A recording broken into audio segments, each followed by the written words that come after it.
Hi, everybody. I think that we are now live on YouTube. And we're just gonna, wait for people to join us, just because this is the first time that we have done this in quite a while. So, so we're just gonna kind of just wait for people to come to the session and just make sure that everything is working.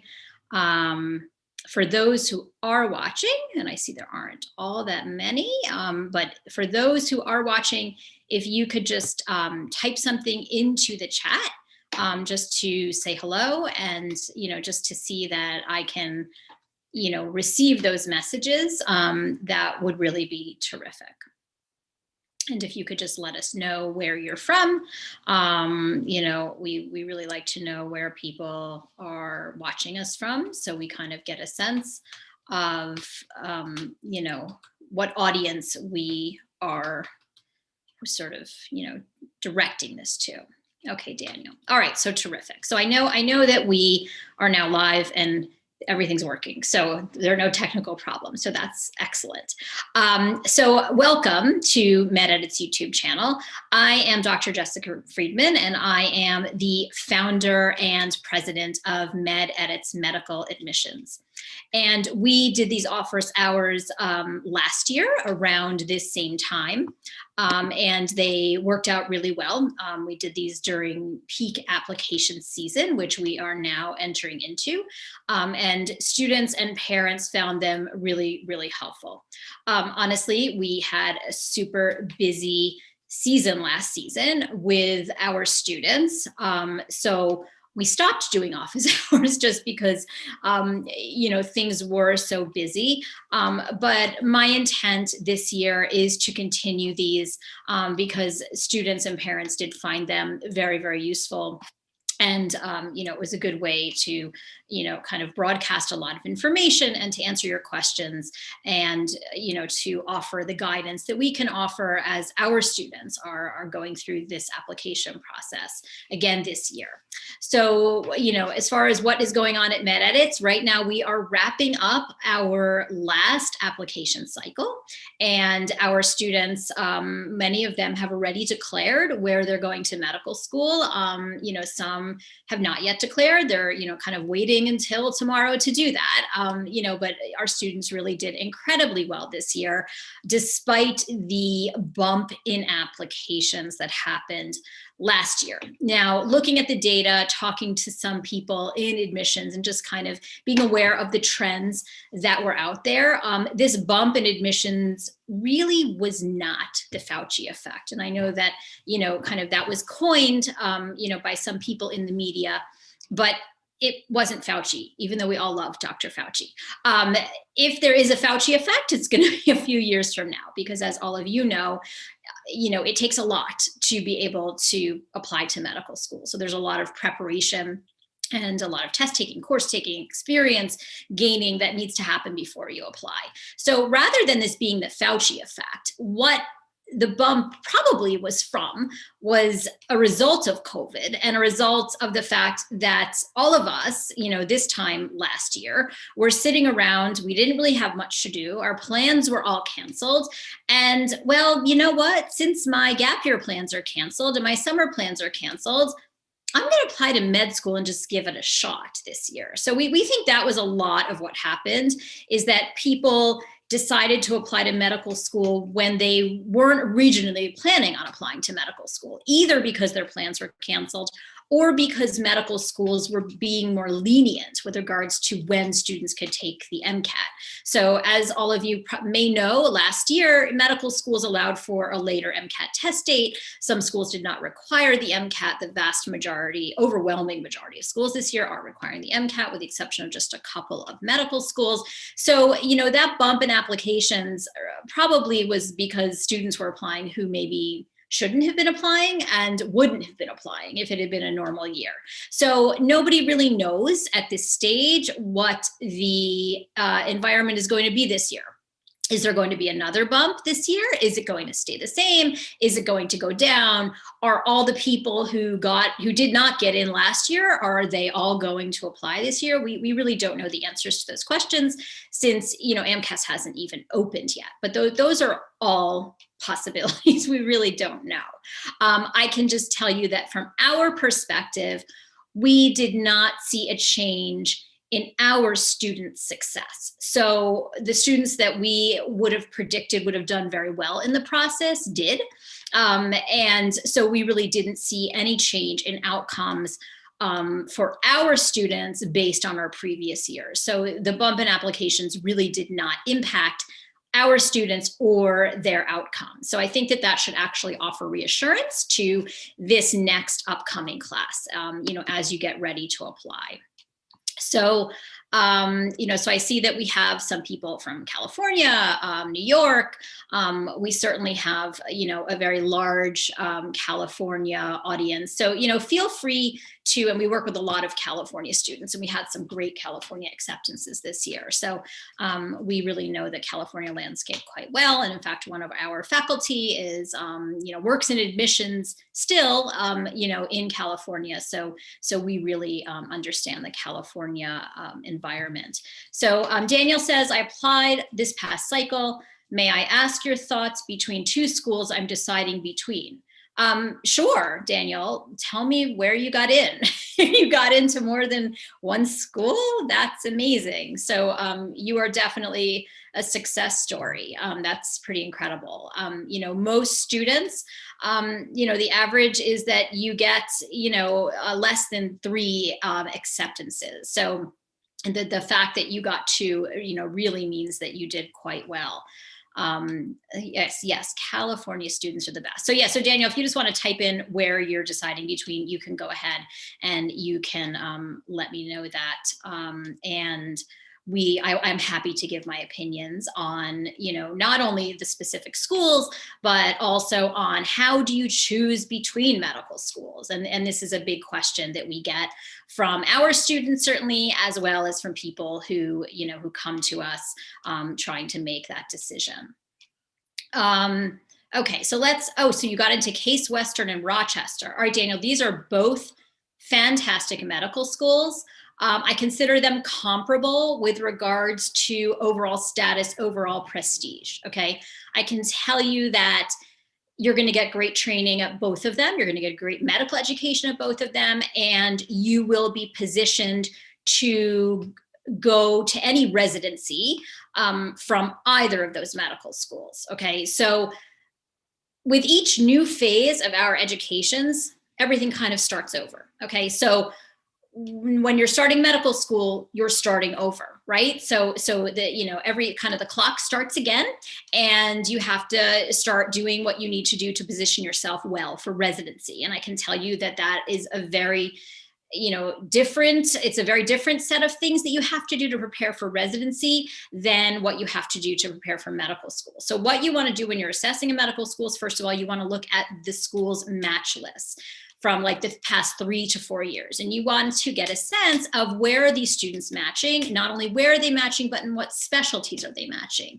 And if you have a sense of what specialty you might want to pursue, you in particular want to pay attention to what percentage of students are matching into that specialty, realizing that there are certain specialties that are just more popular and more common everywhere, like internal medicine, pediatrics. I was recently reviewing the Columbia data, and psychiatry is one of their most popular specialties for their medical students. So you want to look at those match lists, and you want to keep in mind that in general, it's easier to stay and match where you went to medical school, right? This is not to say that you can't match somewhere else, but a lot of students tend to stay at their home institutions simply because they know the programs there, they know the people there, and they're more comfortable there. I see the benefits of that. I also see the benefits of going somewhere different for residency, right? Because medicine is practiced differently in, at every hospital and in every part of the country. And so I think that with regards to your education and with regards to your training, it's good to kind of have diversity, geographic diversity. So in other words, Daniel, those are both two fantastic medical schools. You can't go wrong with either of them. You need to consider geographically which school appeals to you more, and you need to look at match lists. Okay, so congratulations on that. That's great. Okay, so how would you recommend applicants currently on multiple waitlists approach reapplying? Mary, this is a great question, and we don't know yet if waitlists will move, how much they're going to move. Typically, waitlists will move more at schools that are lower ranked. I hate ranking medical schools because every medical school in the United States is outstanding. But typically at the higher ranked schools, there is less waitlist movement. So what we recommend for students who are on waitlist but are not yet accepted at this stage is that you should be preparing for a reapplication. You should be assuming that you're going to be going through this process again, because you understand, and this year it's going to be as important as it has been in past years. I think last year was the outlier for this rule, but this year applying early is going to be extremely, extremely important. Last year, when we were advising students who were calling us the end of June, it wasn't as important to apply early last year, but this year we're going back to that rule. And so applying early is going to be of the utmost importance. So we recommend, if you are on waitlist, that you log back into MCAS on, assuming you're applying through MCAS on May 4th, that you start working on a new personal statement to reflect what you have been doing over the past year, and also reevaluate last year's personal statement and, think, is there anything I can do to improve, add on any activities, improve those activity write-ups. So you should start getting ready for a reapplication, and you might end up submitting that reapplication and then get off a wait list in July. So, this happens, to students every year that we start working with. They're on wait lists. We say, look, let's push for that wait list. Let's send a letter of intent to your top choice school, but let's at the same time start working on a reapplication. So, all your ducks are in a row in case you don't get in. So the worst thing you can do is to kind of push that off and then realize in July, gosh, I didn't get off any of those wait lists, and now I'm rushing to apply and now I'm late. So that's the situation you don't want to find yourself in. Okay. When do students need to start preparing for the MCAT? You should give yourself at least 3 months to prepare for the MCAT. Okay, for some students, they need more time. For some students, they need less time. We advise students to go back to their standardized tests that they took for college. So your SATs, your ACTs, your SAT2s, which have now been abolished and no longer exist, thank goodness. But we advise you to go back to those exams and say, okay, how did I prepare for those exams? What worked for me? Am I a self-studier? Am I someone who works well with a tutor? Am I someone who works well with the structure of a course? And how long did I prepare? Am I somebody who kind of did a little bit every week for a full year or more? Or am I somebody who's really good at kind of sitting down and getting the job done and being ready to take that test in 3 months? Okay, so you want to give yourself at least 3 months to prep for a test. But of course, that timeline and that time frame can change depending on how you're doing. So you want to use practice tests, realizing that the Association of American Medical Colleges has a limited number of practice tests. So you want to gauge your progress, gauge how you are doing, based on how you are performing on those practice tests. And it's a very, very good measure. I literally just heard from somebody who got a 5.15 on their MCAT, outstanding score. And they were scoring anywhere between like 5.11 and 5.19 on the AAMC practice test. So those AAMC practice tests are a super great measure to kind of be able to gauge what you're going to do when you get into the real test. Okay. Okay, let me see what other questions are here.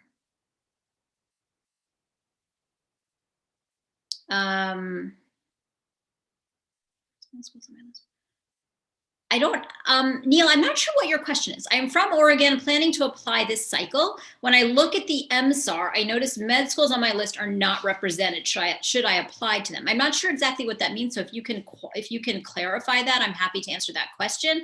The MSAR does not list osteopathic medical schools. If that's what you're referring to, that may be why you're not finding those schools.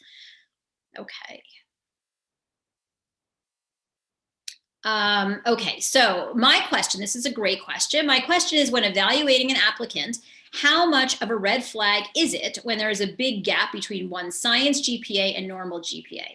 First of all, in terms of statistics, there usually is not a huge gap. So, so Cole, I'd want to know what you mean by a big gap. Are you talking like, 0.2, 0.3? So it depends on how big of a gap you mean.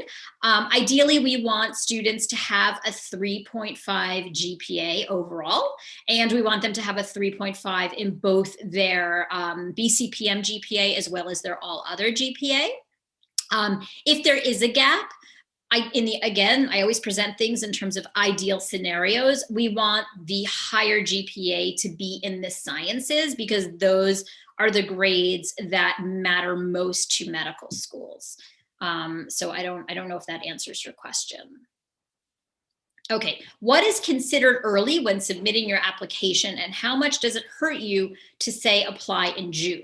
If you submit an application in June, you are early, okay? So we consider applying to medical school anytime in June to be early, all right?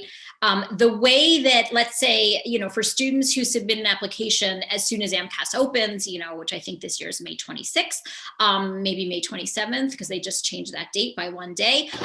For students who, who submit on the opening bell, a lot of times what those students will do is they'll then drag their feet in terms of, writing their secondary essays. So what those students do in essence is they submit right away, which is awesome, but then their applications aren't complete because they haven't completed their secondary essays. So if you, for example, submit your application the end of June, that's going to kind of potentially bump up your processing time, because as AMCAS starts to have more applications to go through, the processing time to verify those applications is also going to go up.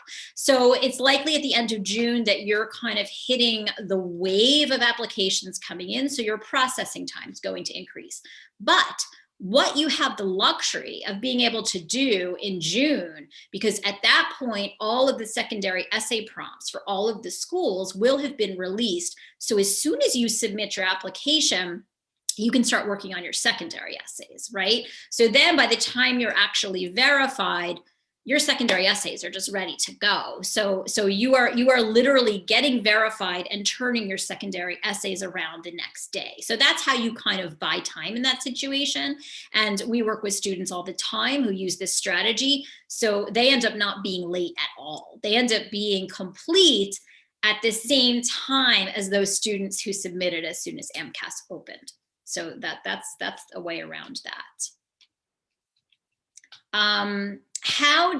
Where the question go? I think it was a question. There are a lot of questions here. So, okay, how does being a first generation student and low income impact an application? Elizabeth, this is a terrific question. Students who are first generation, who are low income, are considered in a distinctive cohort. You are considered in your own cohort of applicants.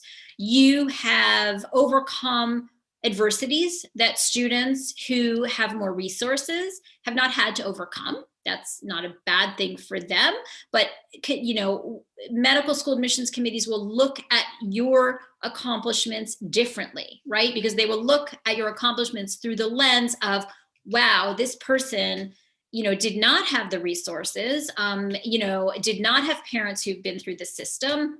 And so they appreciate that you needed to be a self-starter. You need to have a bit more grit, and all of those qualities that you need to possess in order to get to medical school. Without those resources, that's looked upon very, very favorably, right? So that all of those things can help you in this process, and understandably and justifiably.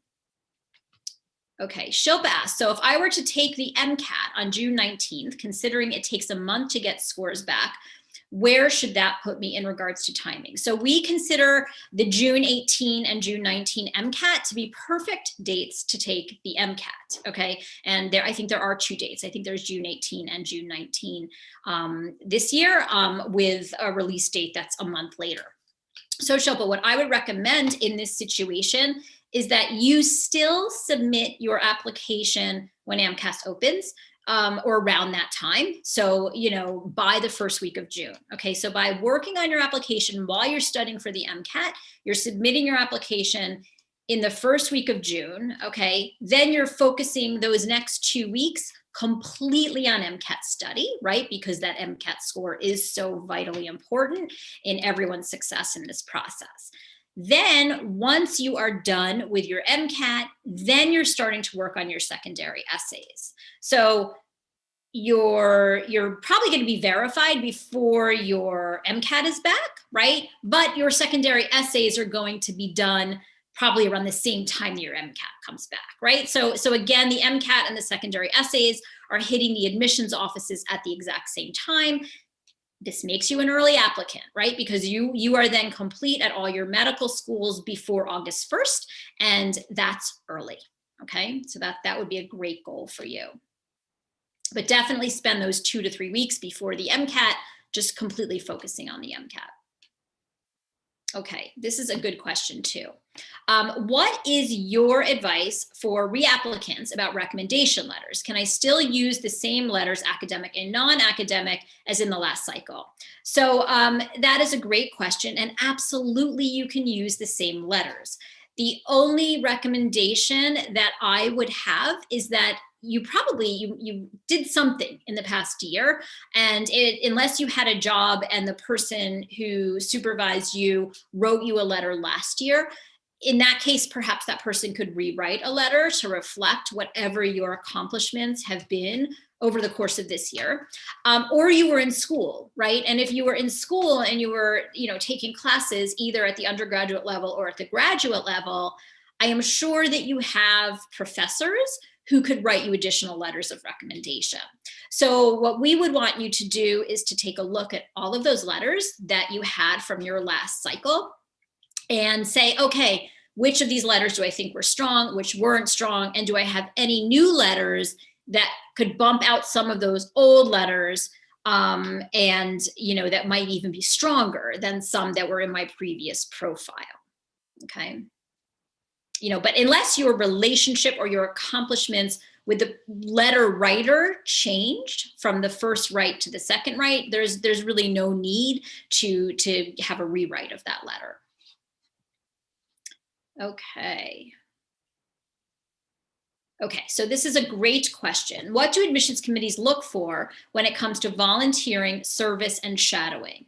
Are there particular organizations where you volunteer are considered higher compared to others? And we have a video about extracurricular activities that I think would be worthwhile watching on this. So there really are no ideal organizations that you should become involved with. The key thing is to pursue your interests and to pursue your service and your community service in wherever your interests are, right? So let's say, obviously volunteering in a free clinic, or, volunteering, for a rescue squad, volunteering in a soup kitchen. I mean, those are fairly generic experiences. They're very valuable, but they won't necessarily distinguish you because of many students participate in those activities. Service and community service, volunteering, whatever sort of category you want, whatever heading you want to use, is crucial for medical school admissions, and working with populations that are different than you, understanding different cultures, understanding different perspectives. All of this is super duper important. It's ideal to try to do some service, to do some volunteering in whatever your area of interest is, if that's possible, because they want to understand what the themes are in terms of, where your interests are. In terms of shadowing, a little while ago, maybe 5-10 years ago, students were having hundreds and hundreds and hundreds of hours of shadowing. And frankly, we find that smart students get really bored by shadowing just because smart, engaged students want to be doing. They don't just want to be watching. So the requirements for shadowing, don't think you have to collect hundreds of hours. What's important with shadowing, more than collecting tons of hours, is collecting variety. So you shadow an outpatient physician, you shadow a surgeon, you shadow someone in the community, you shadow someone in an academic hospital, right? So every specialty in medicine is different. Every setting in medicine is different. Rural versus community versus urban versus private hospital versus public hospital, outpatient, inpatient, right? So every time, and then every specialty is practiced differently within each of those settings, right? So medicine is an incredibly, incredibly diverse field. And even as a medical student, you don't necessarily get that exposure to the breadth of what medicine offers. So the more diversity you can have in your exposures, both through shadowing as well as through community service or any other activities, that's what's really important. If you're applying to an urban school, you probably want to have some exposure in urban environments, right? Ditto if you're applying to, a school that emphasizes rural medicine. I mean, medical schools where rural medicine is kind of their niche, they want to understand that you understand what it means to practice rural medicine. They want to see a commitment to that, right? So medical school admissions committees are becoming much more mission driven, meaning that they want students who have ideals and values and perspectives and future goals that are aligned with the medical school's mission. So when you're applying to these medical schools, you really want to pay attention to what those missions are. And I recently did a video on the MSAR, the medical school admissions requirements. And in the medical school admissions requirements, every school lists their mission. So that's a great place where you can just find all of this information compiled.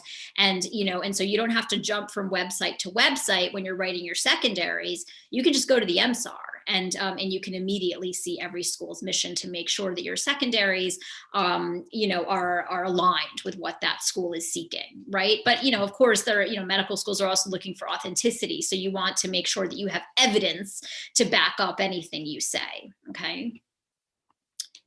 Okay. Let's see.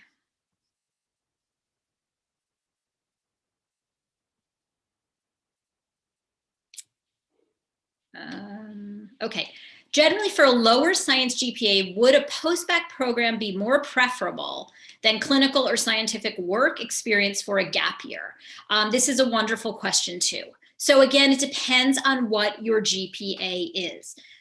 Medical schools will have certain thresholds that it just is going to make it extremely difficult to get in with a certain GPA, all right? Medical schools will look at your total GPA, your biochem, physics, math GPA, and your all other, so non-biochem, physics, math courses, okay? They're gonna look at those 3 GPAs. They're going to look at the overall, and I think everyone knows that a 3.5 is sort of the target, but they're also going to look at grade trends too. Many students freshman year of college, freshman year of high school, just don't do well. Freshman years are adjustment years, and students just, it takes time to figure out how to manage your time, how to balance your social life with your academics, so the, colleges, medical schools are very forgiving of poor freshman year performance, but then they're going to look for an upward trend, right? So they want to see that by the time you're junior, senior, that you're getting mostly A's, right? So if you have taken all of the medical school prerequisites and you haven't done so well and you need what we call academic enhancement, you then want to look towards programs called special master's programs. I think we have information on our website about these programs as well, so we'll try to link to those too.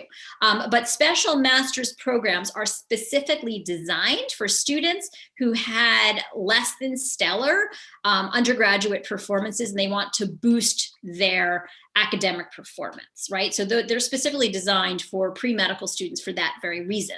Some students will design their own special master's programs, right? So you don't necessarily have to go to a program, but certainly that structure benefits students, but those are also very expensive programs too.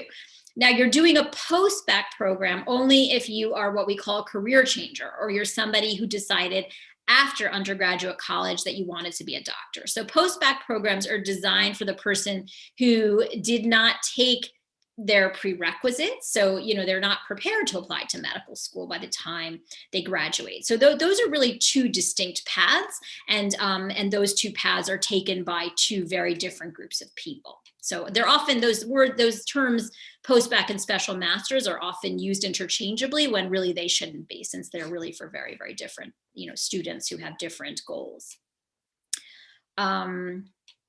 Okay, let me see. I got a C+, and this, we're only gonna have time for like one or two more questions, but we will be doing office hours every week, so please tune in. And if you want to send questions ahead of time, you can do that to info@mededits.com.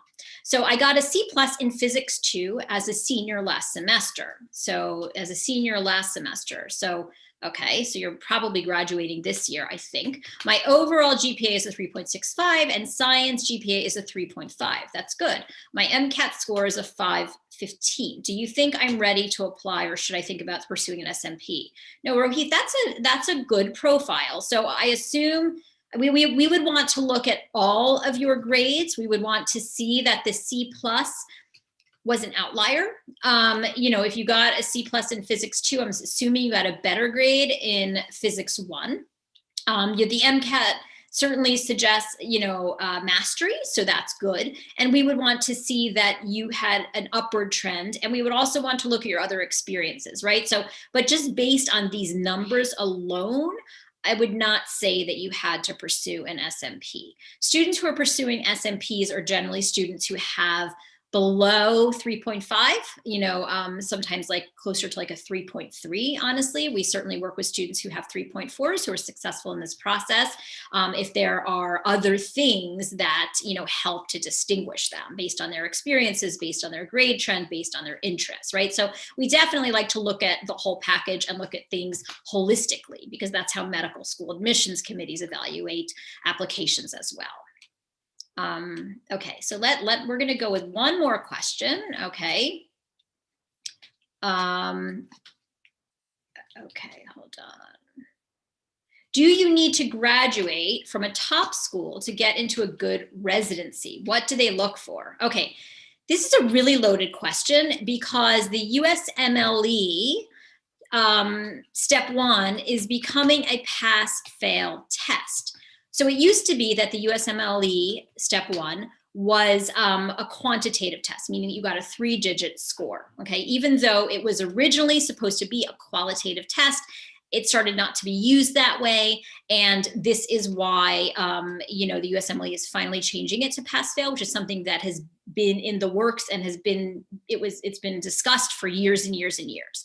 So with the shift to the USMLE being pass-fail versus being a 3-digit score, that was always a test that residency programs used to gauge who they should be interviewing, right? So in the same way the MCAT is used and the SAT and the ACT are used, residency programs use the USMLE that way. So now that residency programs aren't going to have that step 1 score, I do think that school prestige is going to matter more, perhaps, than it has in the past, okay?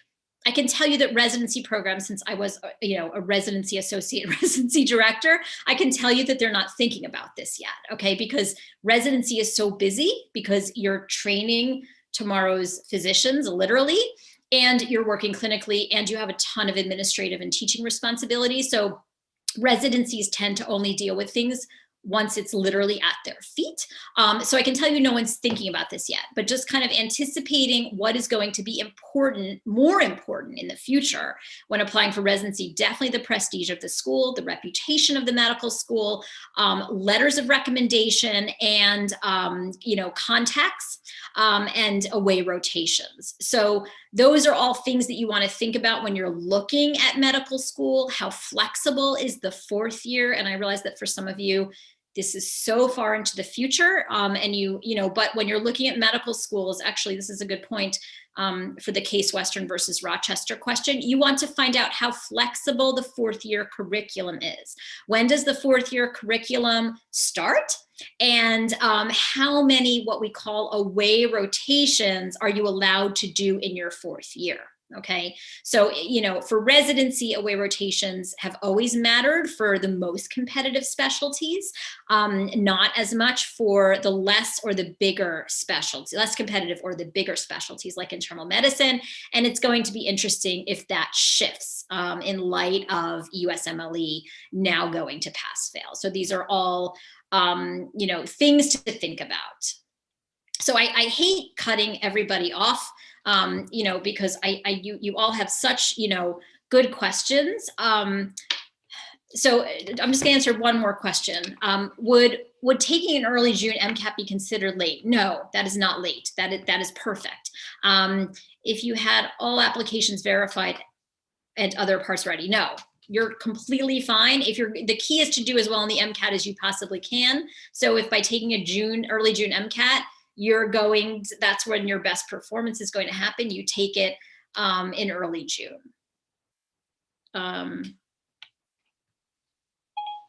Sorry. Okay. So I just want to thank everybody for attending today. And we are going to, I just had to look at a text very quickly.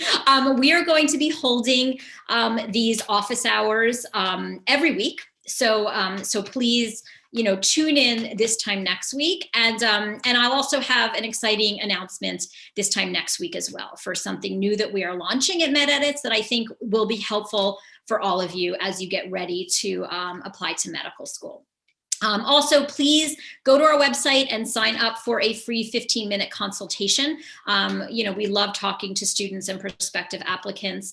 And if you have any suggestions for how to improve office hours, I'm always open to those suggestions. So thank you all so much for tuning in tonight, and have a great, great night, and take care and good luck.